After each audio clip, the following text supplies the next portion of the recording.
no sound. Okay, I think sound should be there. Okay, so I think sound should be there. Okay, yeah. So we were just praying and there was no sound. All right. Okay, good to see Madali. So good to see Sister Yvonne and everyone else that is with us. Madali, so is sound back? All right. Yeah, so the Lord richly bless you for being with us. So we are discussing things that a modern day couple, a modern day marriage seriously need to consider, seriously needs to think about.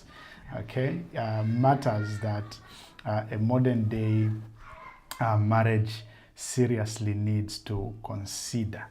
What are these things and why do they matter? And how can we handle certain things, and how can we deal with certain matters?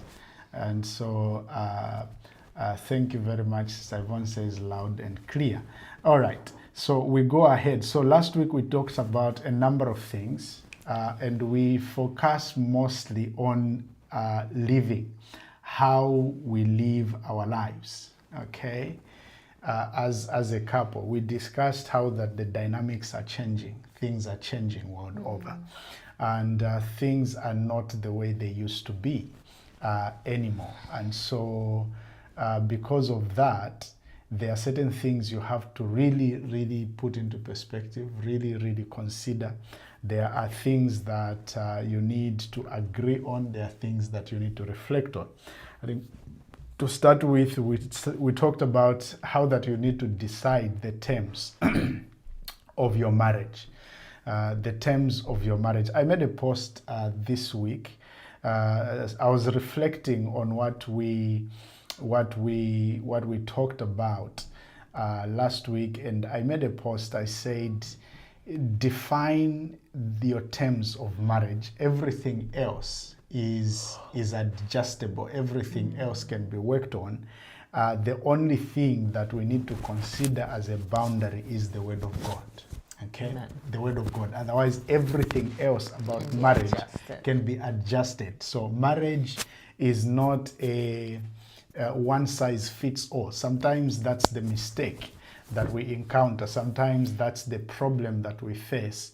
More especially when we are being taught, counseled, advised, or prepared for marriage, we are being given this, this is scenario like this is what worked for me, so this is what should work for you, which should not be the case. Yes. We also want our marriages to work the way we have seen another marriage work. Yes. And yet we forget the personalities involved are different. Yeah.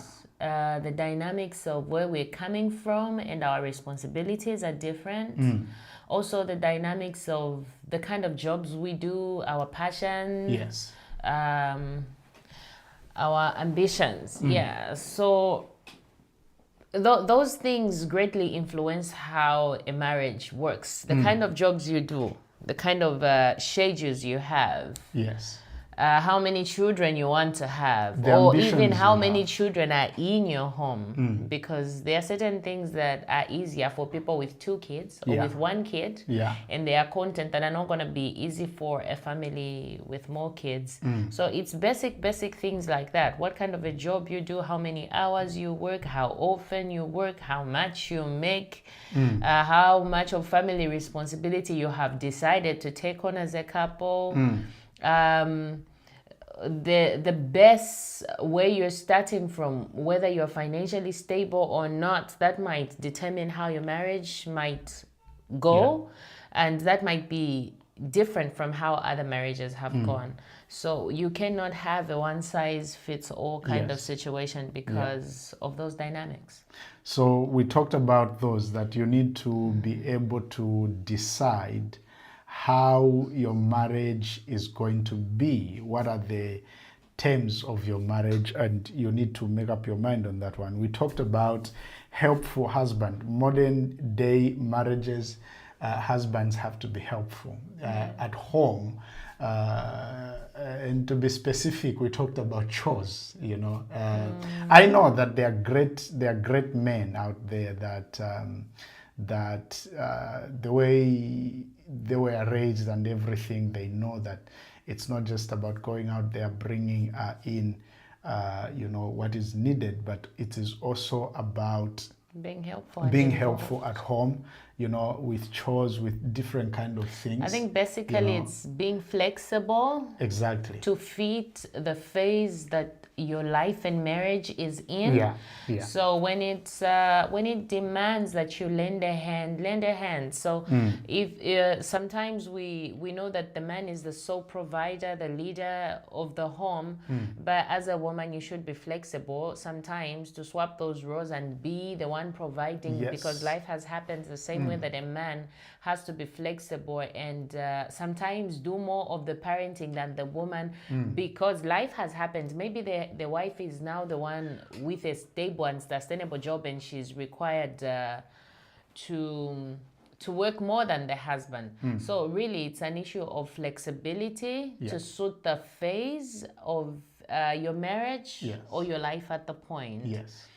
So flexibility allows that, because there are marriages that go into a crisis because of a certain phase they are going through. Therefore, responsibilities have become difficult. The gender roles have literally swapped. So, like the example that that you are just giving.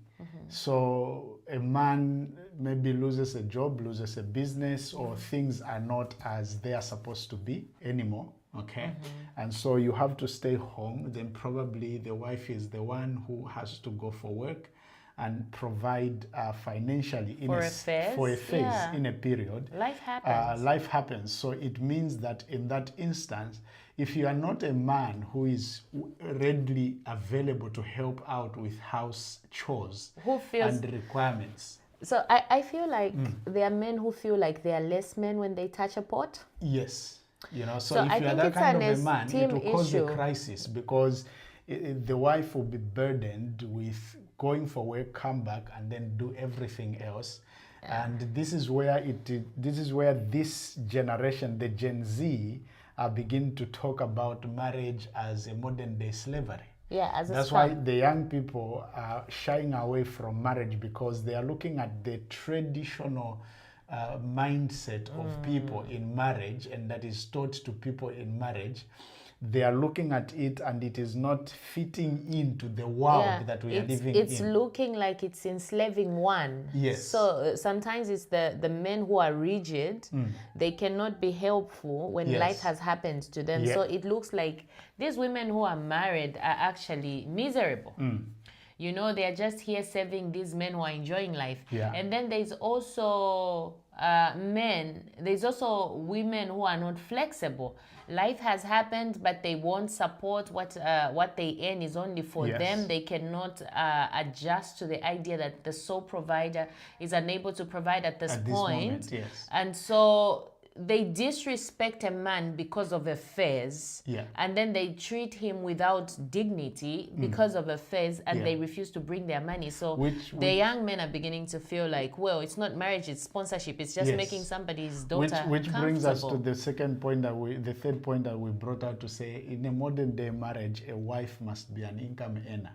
Okay, because we said we are saying that when you look at these 2 points, we are saying that be volatile, be flexible, okay? Be ready to take any place as demanded by situations and circumstances, okay? So don't be a rigid wife that I'm just to be provided for. Like you said, young women are saying marriages are modern day slavery.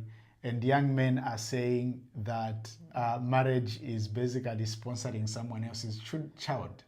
You know, so adopting your age mate and sponsoring your age mate and sponsor. So those are things that are making modern day marriages crash. And number 4, we began to talk about, which we are going to continue today and conclude on the topic with a few other points. We're talking about putting money together. And under this, we are also talking about talk about money. Okay, there are couples that don't talk about money.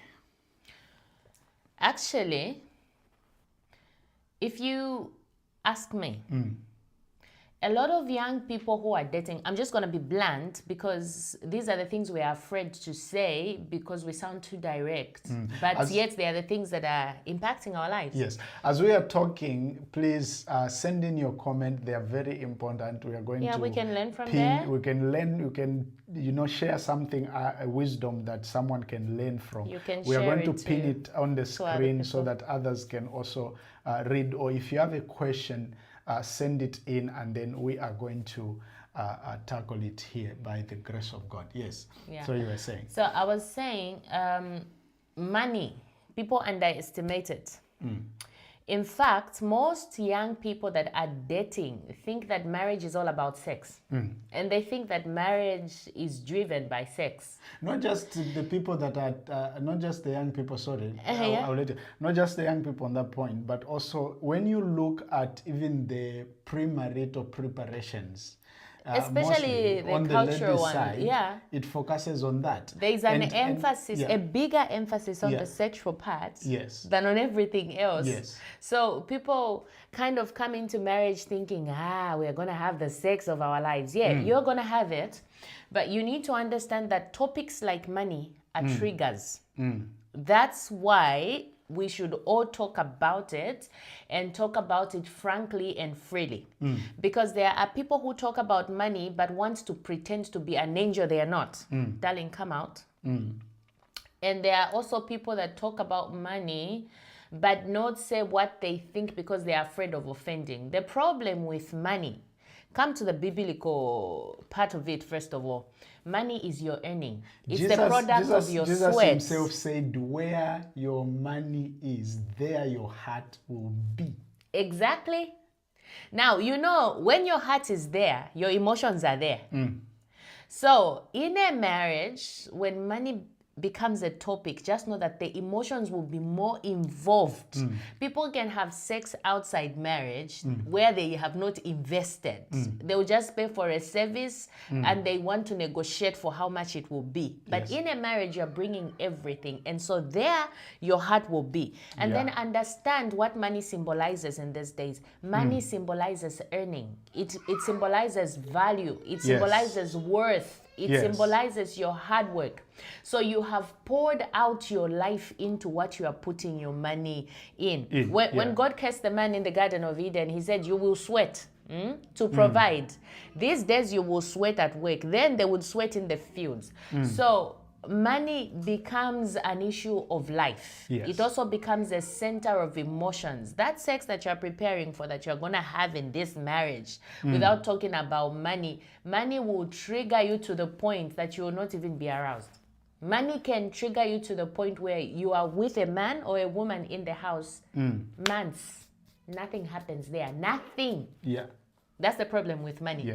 Money can offset personalities to the point you used to be a sweet, nice person. All of a sudden, you are arrogant. You are rude. You don't even understand yourself. Money is just a very big trigger. Too much money triggers. Also, less of it triggers. And an abuse of it triggers. So all the things that we are looking forward to, the romance in marriage or the good times in marriage, they have an underlying factor. And money is one of those underlying factors. We talk about things like disrespect in marriage. Do you know disrespect can also be triggered hugely by money? The one who has dominates money. The one who does not have is treated as anything, talked to as anyhow.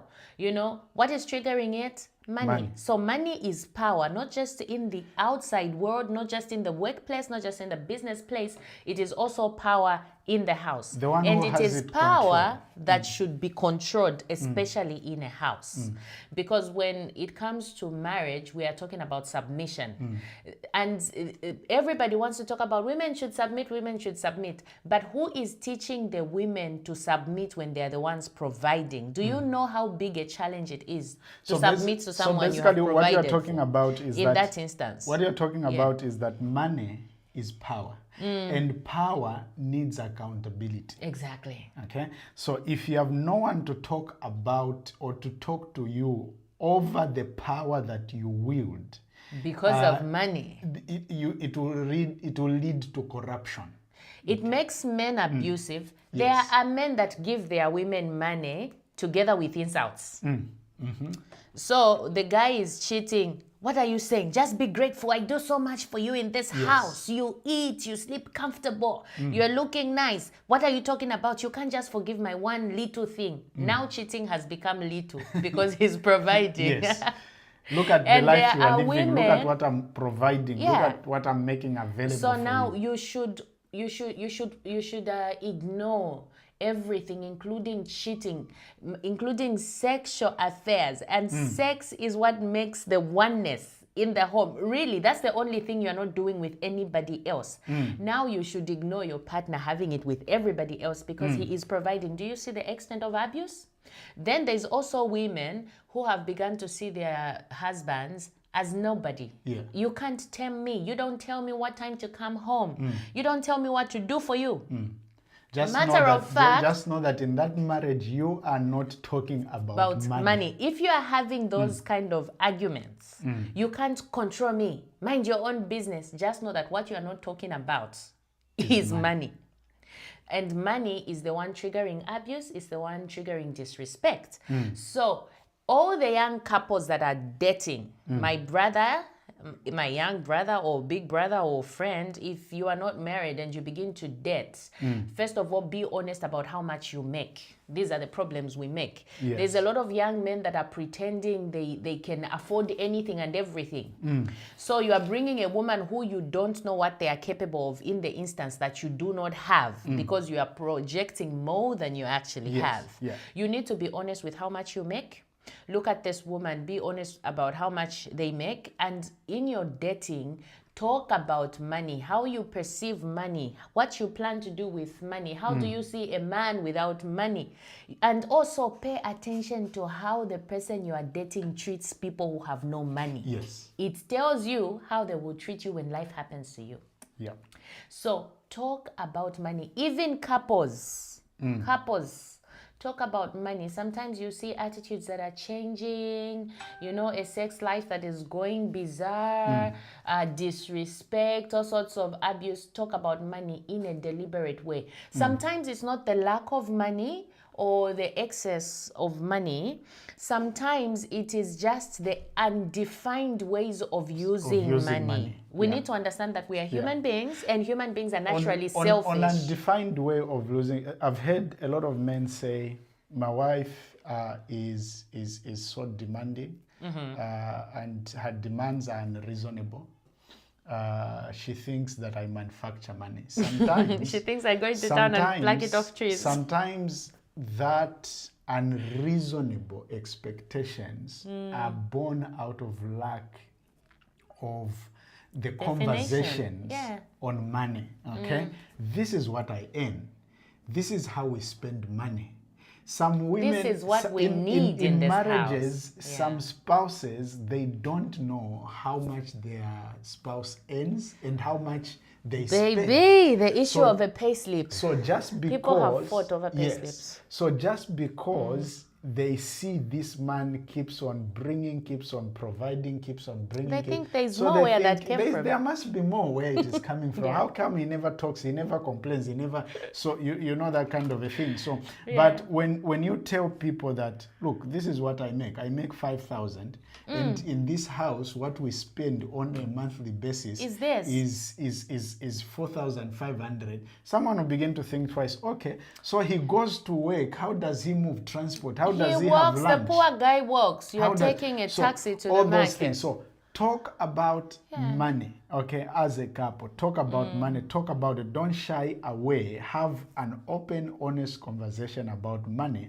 And we are saying that in this, you have to learn to put money together.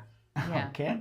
You have to learn to put money you see, together. When you were just talking about how that people don't declare how much they have. You see, I know that most husbands don't. Mostly it's husbands who don't because they are afraid, and sometimes it's understandable. I have come to learn in life that a person who does not earn is unrealistic about money. Yes. Even if give somebody who doesn't work for money, they stay home, they are being beautiful, or they're just being lazy, rejecting jobs because they think they are low paying. Yes. Talk about 1,000, their heart rate will even change. Boom, boom, 1,000. What I would do with 1,000, the earrings, oh my God, the what? That's what they think. Somebody who sweats for money is thinking, I need to stop, this kind of sweat will kill me. Yes. I need to invest. You see the difference? So now, these are the dynamics of the people we are deciding to date and marry. If you date and marry somebody who is not exposed to work, because when we're talking to young people who are dating, they think, oh, they are just being jealous. Yes. Or they talk too much. Darling, everything has a consequence. Yeah. If you marry a career person, there are positives and there are negatives. If you marry a person who's not career oriented in the name of kariba innocent kakumushikari fundwa kalaka kabwino ekitenge, baby, that girl akulaka kabwino ekitenge naka backwardness kumpia. Because they don't know what it means to sweat for money. So there are men who are afraid to declare, because if they tell their wife that they earn 10,000, their wife goes crazy. Budgeting 10,000. Panotoa kula diafeni sausage every day. To me chop off it, you know. So it makes men afraid. Yeah. Because he's thinking investment, she's thinking slaying. Yeah. Because she doesn't know what it takes to go to work. She doesn't know that you have to deal with these workmates that you never want to see in your life, but you have to see every day. She doesn't know that you are being shouted at like you're not a grown person. Once to saluka to make money, noko to chindama. She doesn't know that the way mnganda. You know, then sometimes it's also men who have got a childish mentality. That they find a woman who is a blessing, God gives them a helper who can help them progress, then they leverage it and take advantage instead of saying that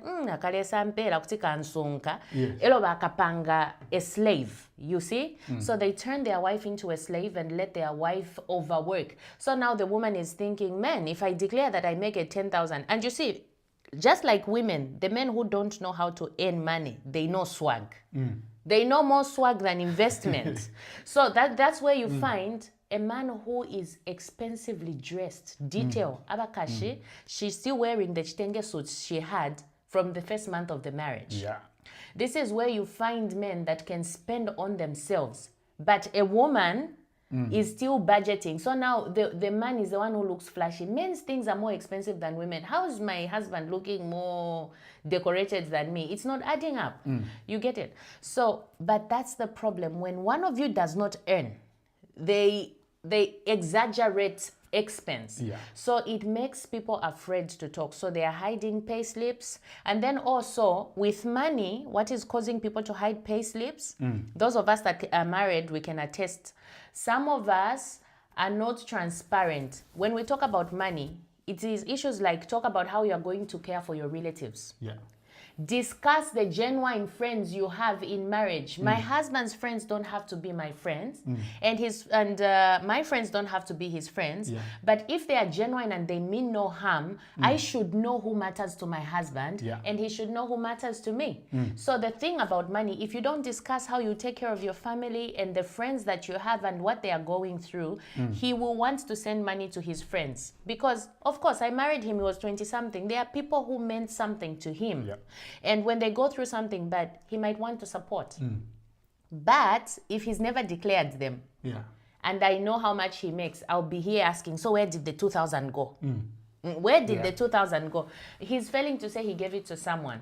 Or the family, maybe we also have those men and women that are selfish. They don't want to support the husband's or the wife's family, but they want to support theirs.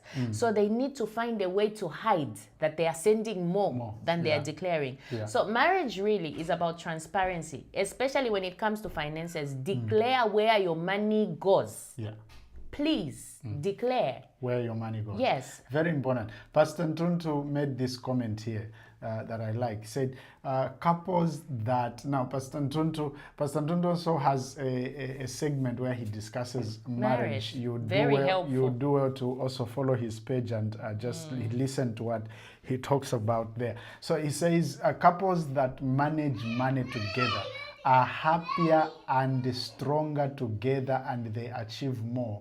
Work as a team. So work as a team. You are partners, okay? Work as a team. You are a team. You are not an individual. You are not alone, okay? You are a team. So work as a team. So talk about money and manage money together, okay? Don't be a lone ranger. Even if you are the one who works, you are maybe the husband or what, you are the only one who works. Don't be a lone ranger. You create mistrust. Listen, money is a big thing. Then, you know, money is a big and serious thing that you really need to pay attention to. And babe, when you talk about don't be a lone ranger, you see, when you get married, number one thing that will make your marriage happy and progressive is you realizing you are not alone anymore. Yeah. And if you were okay alone, you did not have to tag along someone's daughter or son to come and live with them. Yeah. The fact that you fell in love and saw it necessary to commit shows that you were incomplete by yourself. Yes. And now that you are married, accept the reality that you are complete with this person. Now, what that entails is that there's two different abilities and weaknesses at this point. You were alone, you had your own abilities, you had your own weaknesses. Now you have brought on somebody else, whether it is a woman or it is a man. And the best way to look at marriage is this. Look at the strengths in your spouse and look at the weaknesses. Yeah. Also look at the strengths and the weaknesses in you. Yeah. Most of us make the mistake of measuring on the weaknesses of our spouse. Darling, that's not the business. The business is the strength of the spouse. Yes. Now, that being said, sometimes you can be the one making more money, but maybe you are good at generating money and poor at planning. Yes. Sometimes you have a spouse who makes less than you, but they are good at implementing stuff. Yeah. Have you seen people that earn very little, but they've built houses? They are living a certain way. And people that earn a lot, up to now, all they have is the furniture in the house. Yeah. It is an issue of investing. It's an issue of planning. It's an issue of implementing. So sometimes when Pastor talks about don't be a lone ranger, you may be thinking, tafola neshingi kuwaya wafi utupia twakusekesha afi utupia kutwabo twakusekesha. It might be a little, it may not be so much, but maybe their brain works overtime. You get it? Yeah. So involve your spouse. Even if you are the sole earner, involve your spouse. Yeah. Their strength might work in correlation with your strength. You might be the one. Some of us are very hardworking, but we self-neglect. Yeah. I'm like that. I can work hard, but for me to spend a lot on myself, I have to be reminded, live life. And that's the part where I love my husband, because every now and then he says, live. Yeah. You know, I can be like that. And I've also noticed for him, he also has these big projects in his head that are always bigger than what he earns. And sometimes when he gets full-blown on a project, he even forgets to do beards. I have to remind him and say, So, you know, that self-neglecting looks small, but if you're not careful about it, it will lead into stress. It will lead into health issues. So all of us have a... So when you're the two of you, you remind yourselves. You remind yourselves. And then you merge. We had a conversation this week. I said, slow down. You had, I think the past 2 weeks you took some overtime. That were extreme. I said, slow down, because what we are working on is a long-term project.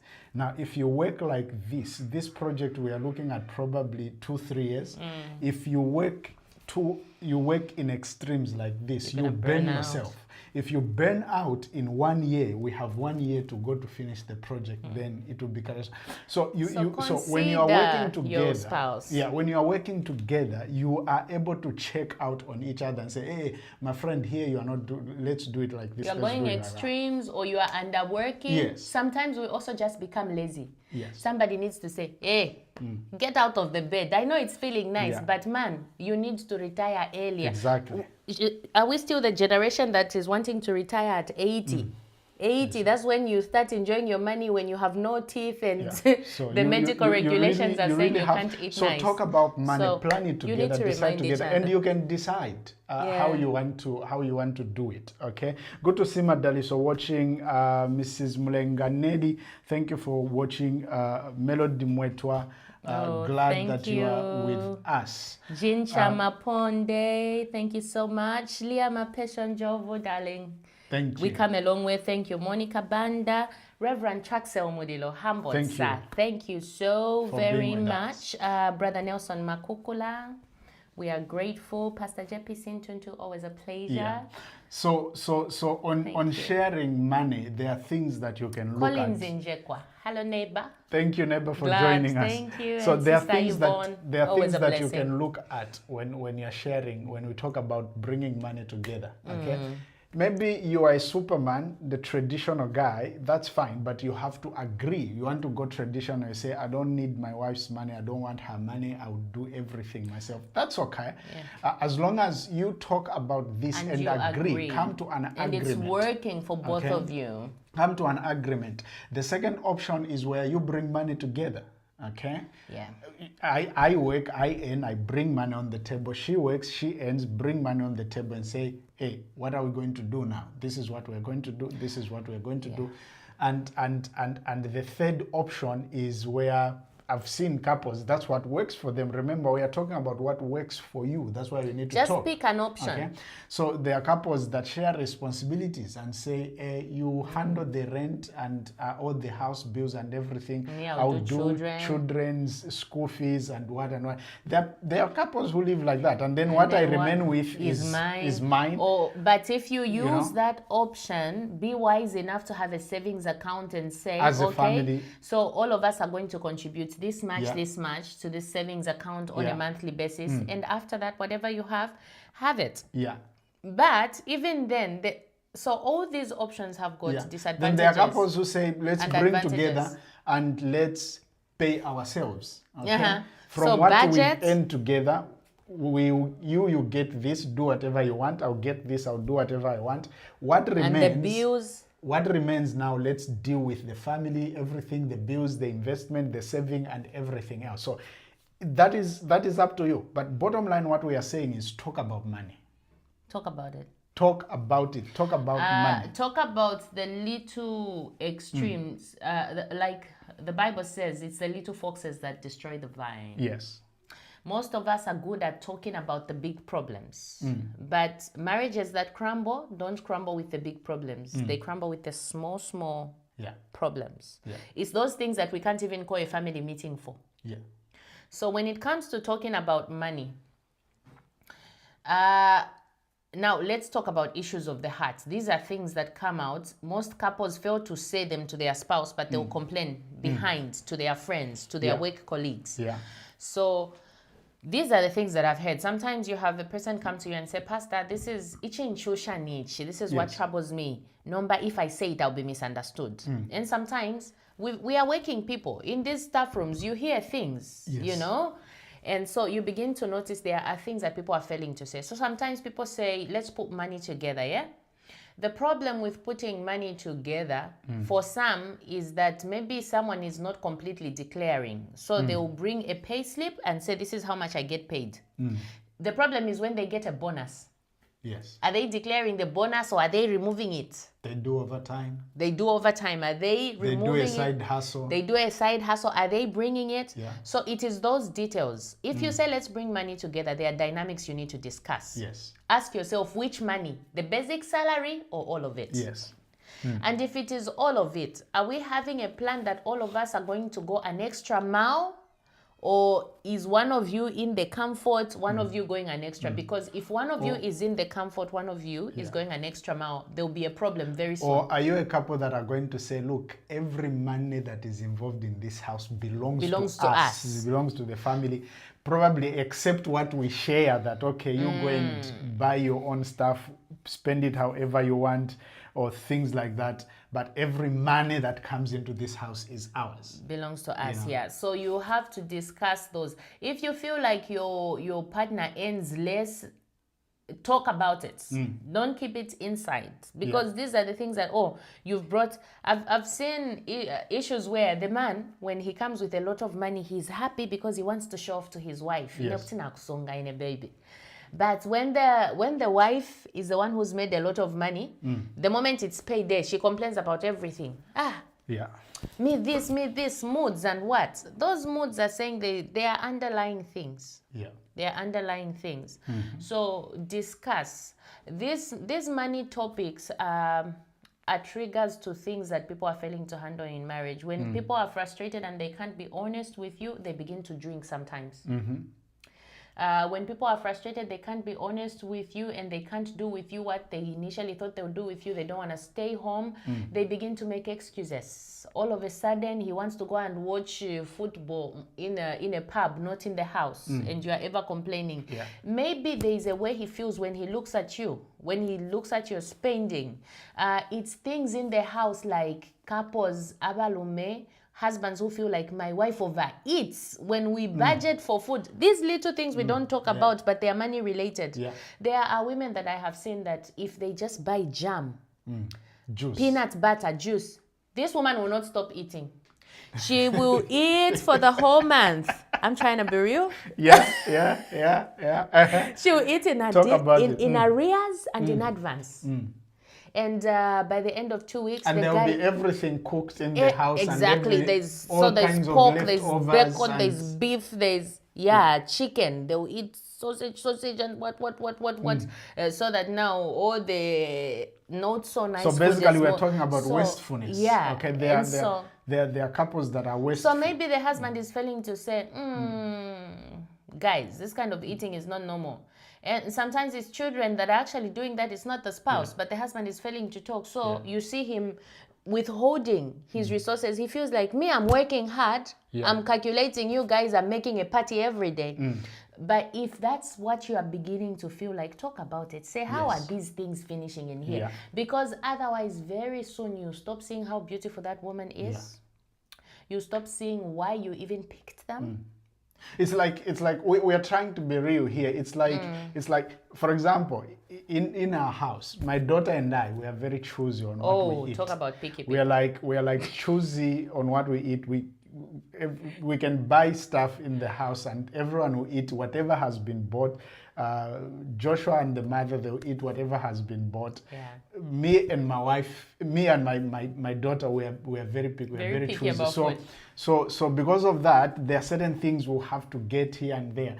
And sometimes you realize that some of those things, if not watched, they overshoot the budget. A bigger budget.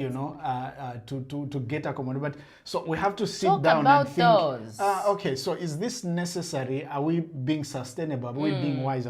So talk and about then also those you guys simple, who are small able things. to eat everything. Consider your friends, because there are also other areas in life that you cannot tolerate what they can tolerate. Teresa is laughing because she knows the story of being choosy on what Why to she eat.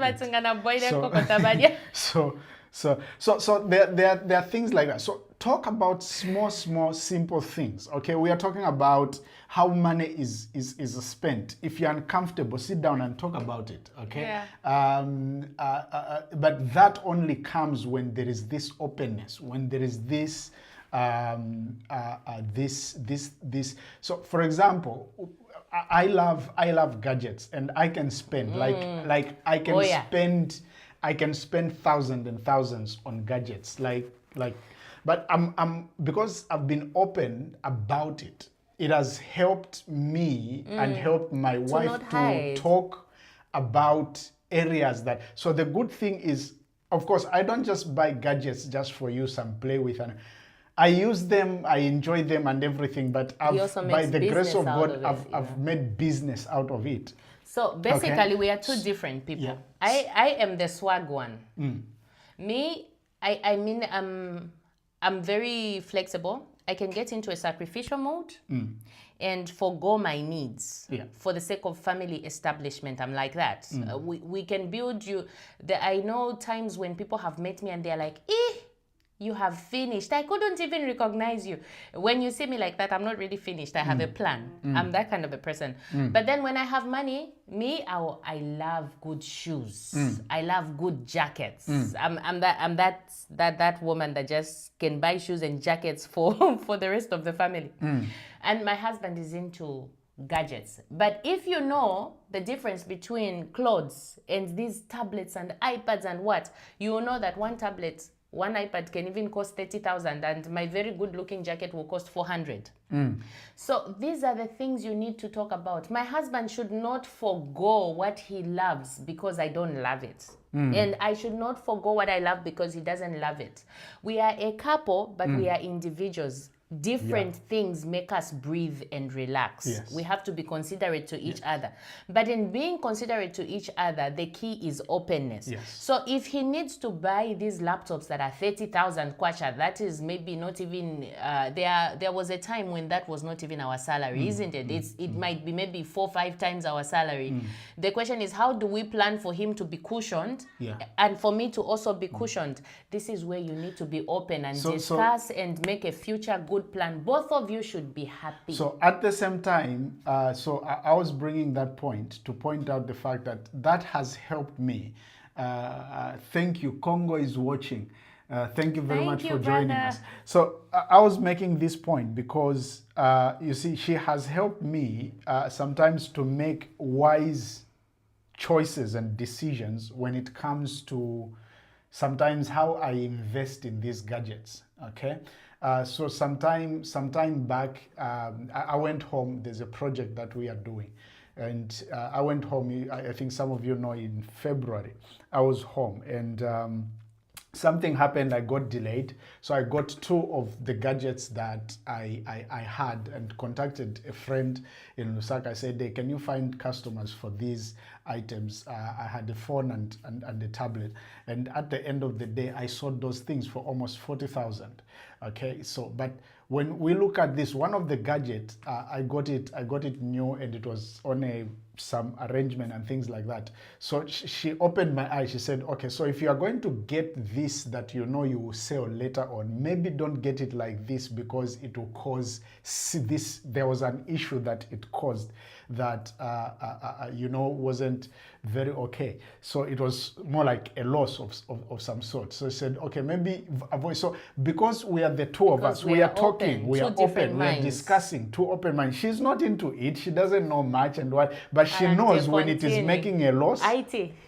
She knows when it is making a loss. She knows when it is making money.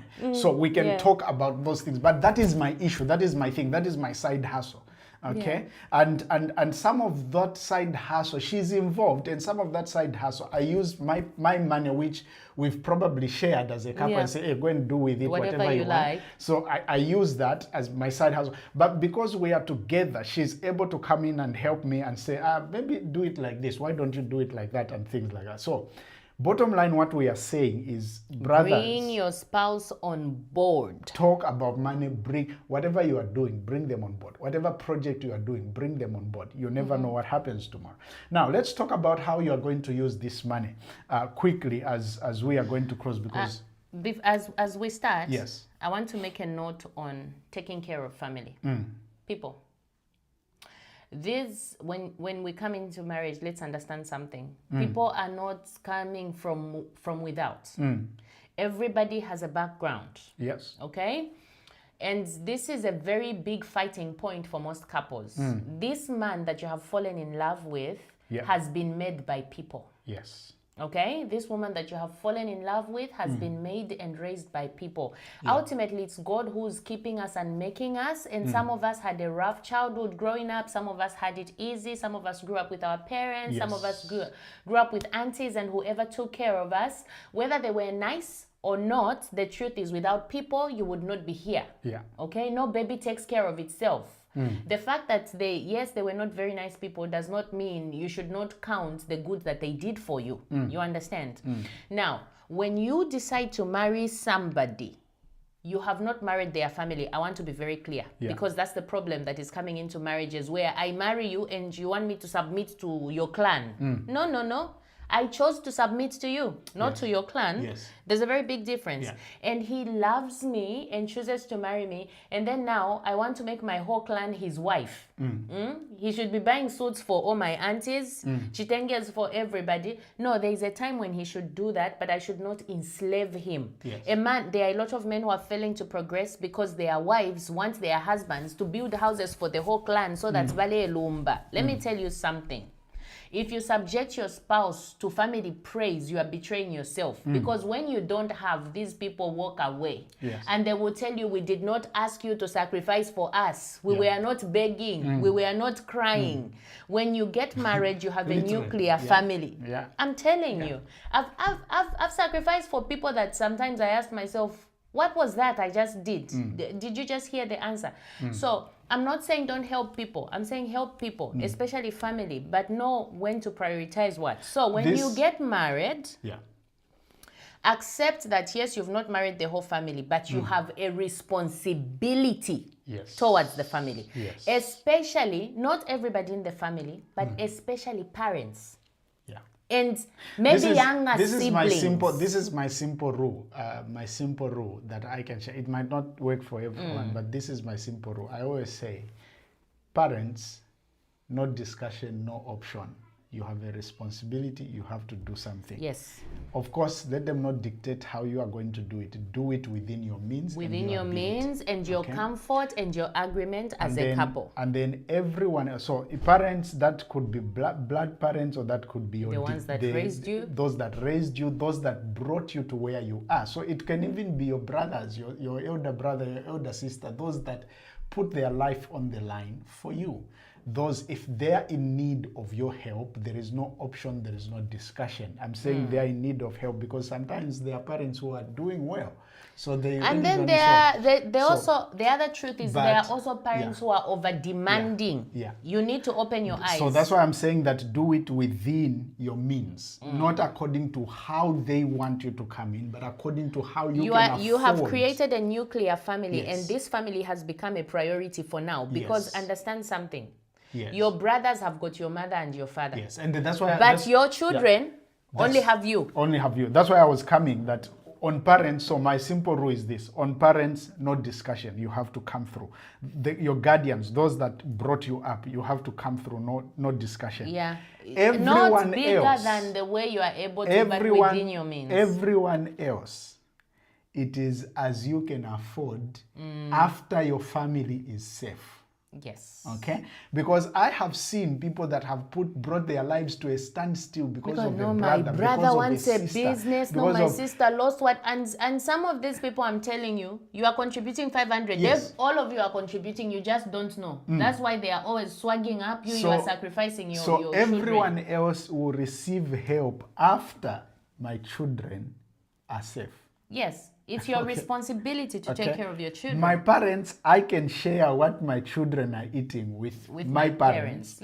Because, I mean, most of us probably, our parents are older. They have no option. The Bible says, honor your mother and your father. That honor there is not just the way you address them. It's not calling them Bamayo. The honor there is also with financial help, okay, with sustenance. It is a God-given command, and it is a demand in nature. They took care of you, they'll become weaker. You must take care of them. Not beyond your means, but within your means. There are parents who are never grateful. But whether they are grateful or not, you do what is right by you. Yes. Okay? Now, in handling finances as a couple, talking about helping relatives, this is where I wanted us to come to. Be honest about how much you are sending. You as a couple sit down and agree. This is how much we will be sending to our parents. Okay? And so if I feel the need to send my parents more money, let it come from my allocation, mine. But basically, let every parent be taken care of. Yes. And if you ask for my advice, let your husband send your parents money, and let your wife send your parents the money. Do not give your parents and your family the idea that you are more responsible than your spouse is, because they will bring division into your home. Yes. If you are having the kind of a home where your nephews only ask from you, not from your spouse, just know you have started communicating something wrong. Yeah. If you have parents that cannot call your wife or your husband if there's a need, they can only talk to you, just know that they are getting a wrong signal. And the problem with that is when the help does not come, they will blame it on your spouse. So what make we're it saying clear to about, them that you are doing it together. So the bottom line, the lesson you need to pick is that stop as a couple. If you are married as a couple, stop sending money anyhow. There has to be an agreement. Talk about it. Agree. We are sending this money there, you are sending this money there for this reason. It shouldn't be, no, it was an emergency. Your family also is an emergency. There has to be some level of agreement somewhere. Even when it's an emergency, call your wife. That's why for me, I believe that if you are financially stable, agree that you send something monthly to your parents. Yeah. Like set a standard. This is what we send to parents. When they have extra needs, you can discuss. When there's extra need, now discuss. Don't just send. Say, watching to me now, problem. It was an emergency. You know, it will cause mistrust. So it looks small, but mistrust is number one cause of problems in marriage and divorce. So Pastor Antonio says, there's a comment there, he says, a man finds pride and pleasure in financially taking care of his wife. A woman finds peace and pleasure in a man who can financially care for her. A man must take the lead in the providing for the home. So yeah, true. Always, like we said at the beginning, like when we say that a wife must be an income earner, we are not. It should never be taken advantage of. Be the standard. Okay, it should never be taken flexible advantage of, because there are men out there who are taking advantage of wives who are able to earn income and provide. Never take advantage of that. You know, I mentioned last week that even if you don't have a job or anything as a man, you know, show muscle, you know, hustle, show muscle, do something that shows that, hey, if what you can find is a low-paying job, get it. At least come with something, because you cannot tell someone to submit when they are feeding you. You see, the question men need to answer is, what is leadership? You are the head of the home, but what is leadership? Leadership is not just instructions. In leadership, there is provision, because leadership entails judging your surrounding and your future and giving guidance. So you must provide for where you are headed. So in a modern world, so that has to be taken into account. In a modern world, marriages, the husband must take the lead in providing, but the wife must not be comfortable to say, because my husband is the provider, do something. Husband as well, don't just, I have a wife who will do everything. Be available to help. There are times that roles can turn, life can happen. So we need to live in support with one another. So now 3 things where you need to consider as we conclude managing your money. Okay, 3 things that you need to seriously consider. Number 1, have a long-term plan for your family. I mean, your immediate family, your wife, your children. Okay, you husband and wife and your children, have a long-term plan. Okay, about where are you going as a family? Where do you want to be? What are you trying to achieve? What are you trying to achieve? What are your plans? Maybe 5 years from now. This includes, as a couple, plan how many children you are going to have. Don't just have children because you can have them. Okay? Plan how many children because you're the going to have. quality of life for your children these days is a lot. Look at the quality of life that you want to provide for them and decide how many children you are going to have. Okay? If you have already had children, the Lord bless you. It is well. Young couples, discuss seriously. How many children are we having here? Don't they just year after year getting surprise. Yeah. And sometimes adjust how many children you want to have based on how because things are sometimes going. You can plan that this is what we want to do. Yeah. But then you get married, you are together, and you see how things are going. Yeah. Have the number of children that you can manage. Yes. Don't breed children that you are going to raise in frustration. Yes. Or children that you are going to be calling someone else to pay their school fees. No, they are your children. Let other people come in when they can. Yes. Not you even start hating people. Tale tumempia shakwe shiliale shibombela chita child family planning. You get it. So you do your family planning. People will come in. All of us are happy to help. Yes. But you can't be the kind of a couple that you don't even like your sibling or your uncle because he has money and he's not sending money for your children. That's being irresponsible. It's not godly. Yeah. And then number 2, where you need to put money, seriously think about, build a house. Build your house. Your home. Okay? Seriously think about building. It doesn't matter house. where. It doesn't matter where. Just have a home. Build your house. Even if you're not going to live there now, build it, put it on rent, something. let someone live there, maybe put in your parents or anything, but build yourselves a house. Because life happens. You cannot just be thinking about, because you are renting, you are okay, you are comfortable, you are renting a big house, and life happens, okay? Life happens. I've been there where I can't afford rent, and I've had to make calls. Okay, and believe you me, it's embarrassing. It's the worst place you want to be. It's the worst place you want to be. So build yourselves a house. Whoever you are, whatever you do, wherever you live. Even if it's smaller than the one you want. Build yourself a house. Just have a backup. If you live in these parts of the world, of course, plan for a mortgage. Plan for a mortgage, or at least build something back home. Okay, or build, if you belong to somewhere in a country where it's easy to purchase land and build, while you are here, build back home. Because you see, sometimes you might be excited that, I'll live in these countries. These countries, you cannot live here without the ability to work. Yes. And life is unpredictable. Nobody plans for strokes. Nobody plans for certain ailments that make you unable to work. Nobody plans for things like depression. Yes. Okay?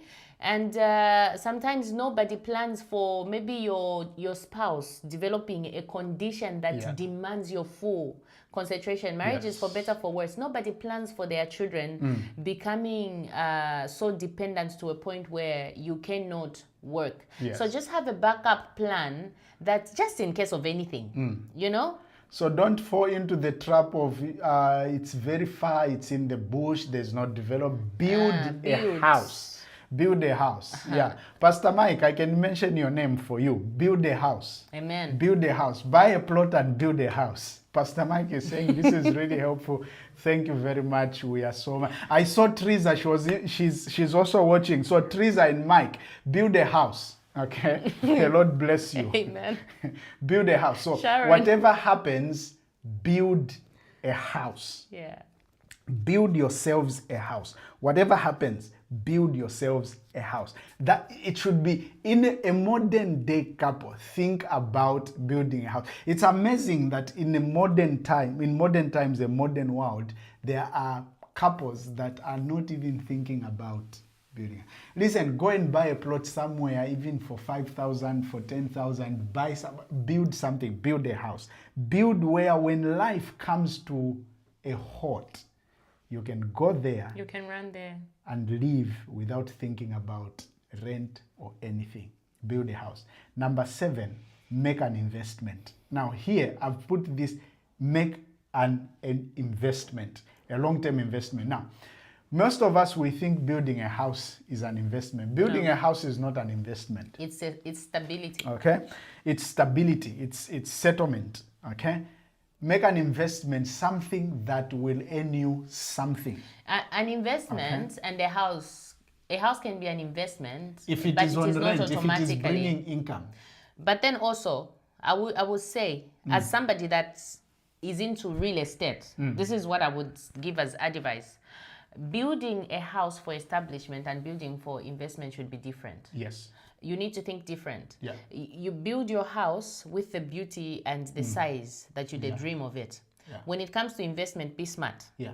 Build smaller. Yeah. Build Actually, more, because you are talking about generating money. So if you put too much money into one big structure that would take 17 years to recover what you put in there, it's not the best. Here's some wisdom. Here's some wisdom, you know? that I can share with you. If you bought a piece of land, a small piece of land that you say, Doc, I'm going to build a house here. Here's a wise thing you can do. Build a flat. Yeah. Okay. One that is giving you and one that you are living in. Yes. You can build a semi-detached flat that is 2 bedrooms. If life crashes on you, you can walk into one and another one is on rent. It's feeding you, okay? Should things go well, you'd have started on your investment already. Yeah. Those flats will be on investment. Then later on, you can build your own house. Yeah. Okay. More especially young couples. I was talking to a young couple yesterday. They are in London. I was telling them. They was telling me, no, we've bought a plot in back in Kitwe. They are from Kitwe, and they're saying, no, we've bought a plot.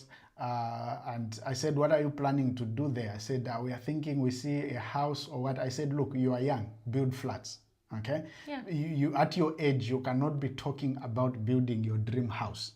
Okay, because by the time you are going to retire and think you want to settle, there will be much beautiful dream houses that you'll be thinking, I think let me build. So you have one big massive house that is bringing probably a 4,000 when you could have had flats that are bringing you 24 8,000, 10, 15 and all that. So listen, but build yourself something. So wisely, you can decide, find a piece of land. Instead of just building your house, build a semi-detached flat and let it be your house, but also something for business. Should things come better?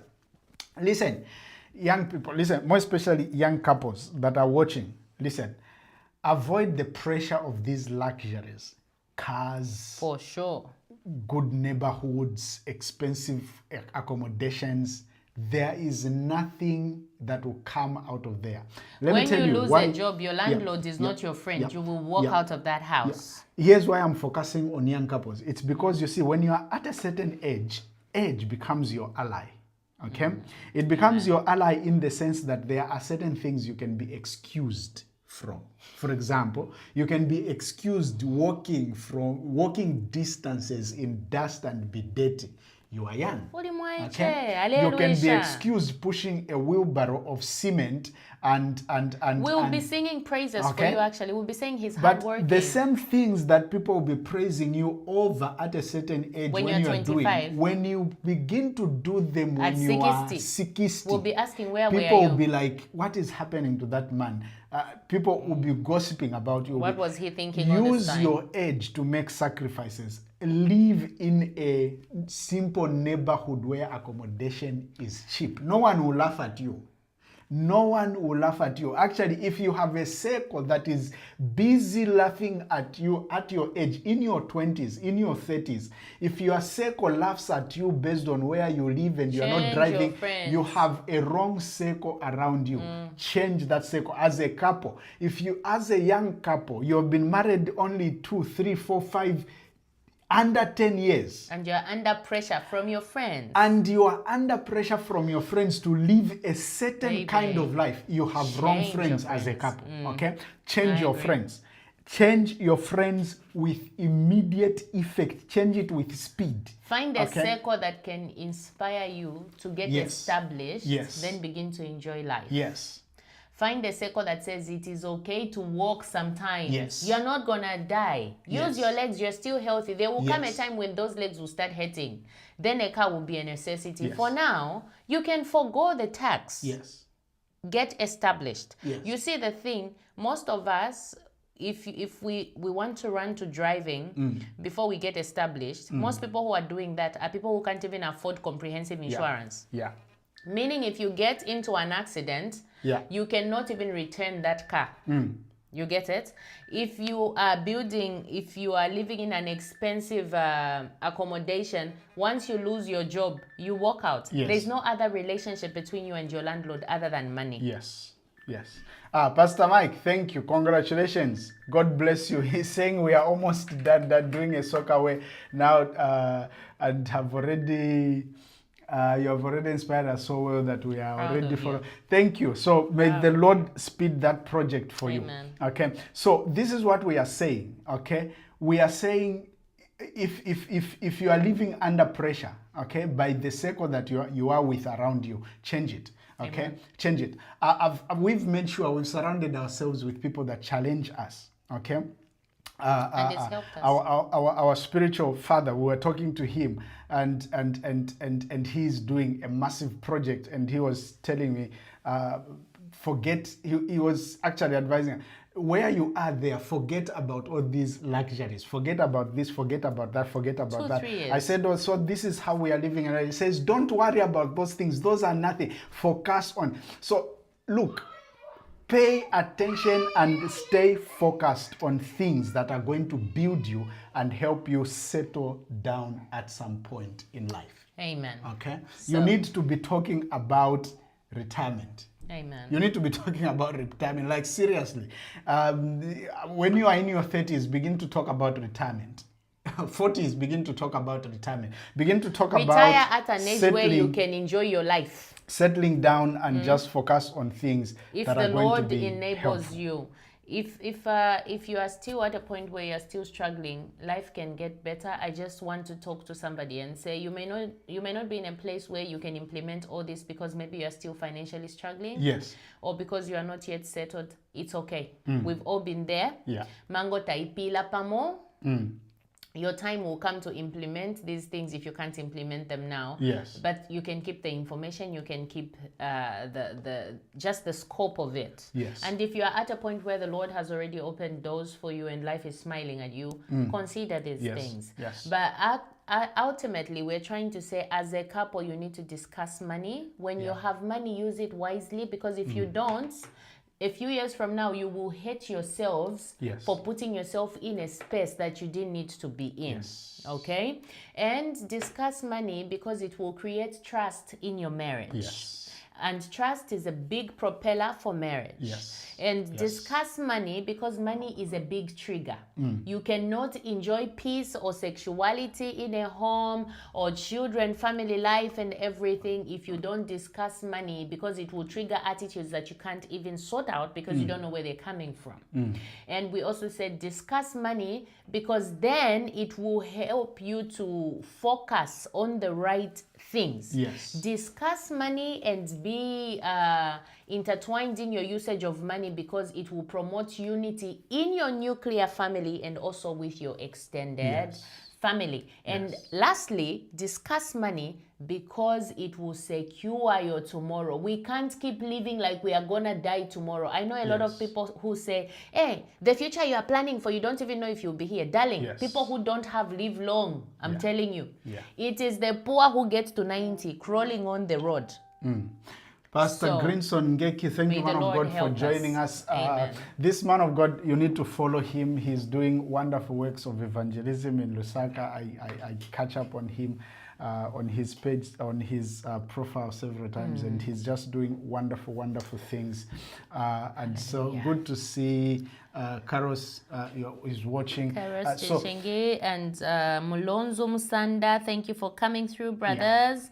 Mrs. Patricia Mudilo, Reverend Ma, thank you so much. Susan Kampamba, elders, thank you so very much. Sharon Chinyama, baby. Very proud of you. Thank you for coming through. Always a blessing. Blessings, Muila, my darling, from high school.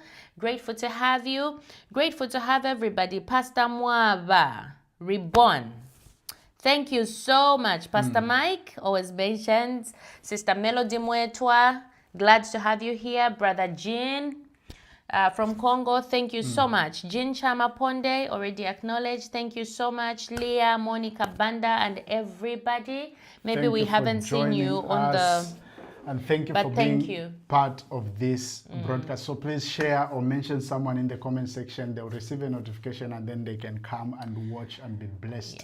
So these are the things that we feel that there are many things, and as we go we might be, but these we felt that they are cardinal issues that a modern day couple need to really think about, need to consider, need to pray about, need to discuss. So there's one question, maybe we can end with this as we come to an end. There's one question from Mulonzo Msanda. Says, how best can a wife get help with money matters when she's less experienced but has a lot of responsibility and a hubby who needs physical health? Okay. So if I understand, this situation is probably there's a hubby who is not physically well, so it's physical challenges, health challenges, we say. But then the wife is not skilled, but they need money. So I think I'll start by, you see, the problem is sometimes society has put us in a place where we think that to make money is basically to, at least you have an education, a training and what, but that's not true. Number one, I think, first of all, talk to people that are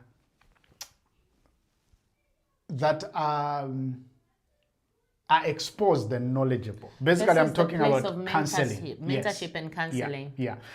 Counselors, people that can have time with you and look into your life and probably investigate with you and find what you are good at. You might not be skilled in many things, but there is something that you are good at that can bring money. This wife that is having a health-wise challenged husband, the husband shouldn't get hopeless because of the health challenge. Yes. Let him do what he can do within the bounds of his health. Unless he's bedridden. Unless he's bedridden. If you're not bedridden, there are things you can do. Like, for example, if you are an intellectual, you can actually write people's dissertations. You can help with assignments, research, and what. That is a job you can do seated. There are things like you can find a few online jobs. It is very possible. If from home, there are certain things you can create within your capacity. You have to look at creativity and art at that point. You can make. While seated in the comfort of your home, that you can sell out there. That is another possibility. For the wife, I would say mentorship, like Pastor said. At that point, you need to see people that are succeeding in business. They may not need to be succeeding in a big way. It can be somebody who sells fritters on a scale that you know that this is able to sustain, because I have seen people that just do fritters, scones, just bake, but they are so good at it. Sometimes maybe find some money, pay that person to teach how they do that. So what would advise in this to respond? Even before. Or if this lady can do simple things like plaiting hair, sometimes you just need the right people to advertise for you. So basically, specialize in something, go on YouTube. What we are saying is, this is a situation where someone needs someone who can talk to them physically to understand what really the situation is, because we can answer in a very broad way and broad sense, but not really touching on the issues. But this is a situation where you need, because obviously there are challenges, probably if there are children. So she's divided between taking care of the husband, taking care of the children, and earning. Okay, so this is where you need such a person would need a counselor to talk to them and look at the details. What is the situation of their circumstance? Okay, and from there pick it up, because definitely every human being somewhere, somehow, they are good at something. And sometimes we just need people to look at us, talk to us, and advise us and say, hey, What have you thought about area. this? Sometimes it can be tailoring. Yeah. And you see, I understand when you say limited in terms of maybe exposure or business. I've come to learn these days, college, really, we need it for accreditation. I think just accrediting universities, excellence, the ratings and what. Otherwise, you can learn almost anything on the internet. Yes. So there are certain skills that a wife like that can consider. Consider doing hair. Hair is always a viable business. There's always somebody wanting to do their hair on a low budget. Yeah, you can consider plaiting hair. Consider a few people that can help you advertise. Maybe be cheaper than everybody else for the start. Yes. You can consider things like tailoring. I have learned a whole lot of things on YouTube that I didn't even pay for. You don't have to go to a skills anymore if you can get yourself a sewing machine. These tailoring, people are always reducing the size and increasing the size of something. Just situate yourself in a place where you are visible. Yes. And make yourself available. It will be small money from the start, but small is better than nothing. Yeah. So let her find, if that is a real life situation, let her find people that she can talk to and be guided to understand the scope of the situation and begin to guide from there and see how she can get help. So let us bring it to an end here. We've overshoot, of course. We've done this over an hour. So the Lord richly bless you. We are glad that you joined us. We are glad you came in and your contributions, the interactions. Thank you very much. The Lord richly bless you. Until next week, same time, same place. Shalom. Have a good night. Thank you. All right. Closed. I've closed already.